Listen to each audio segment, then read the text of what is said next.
uNkulunkulu akakulole ukusisi uphile uphumelele. Sibheka namuhla udaba lwamaphupho njengenjwayelo. Inamba-ke siphela kusongo 9 ekuseni ka-5 ntambama uma uyimemba. Uma ngeyona imemba wayo uyisebenzele inamba ngifisa uyisebenzise.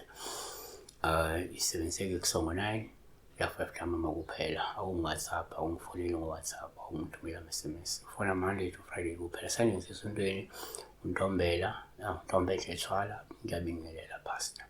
Cela ukubuza uphupha umuntu oshonile ecela udaka. Shwela, she was dreaming of a deceased person having mud or being muddy, having mud all over his or her body. Lo muntu umuntu ongasekho. Kodwa manje ubonakala engcolile nodaka. Number 1, ngokwesintu-ke, uma ungenze uphupha umufi, kuwuphawu lubi uma ecela udaka.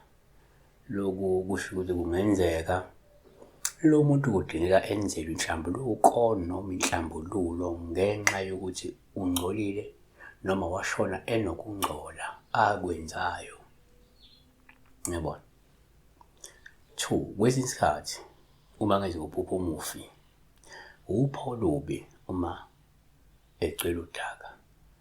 Lokhu kusho ukuthi kungenzeka lo muntu washona engazange ehlambuluke ngamacala noma ngokungcola akwenza esaphila.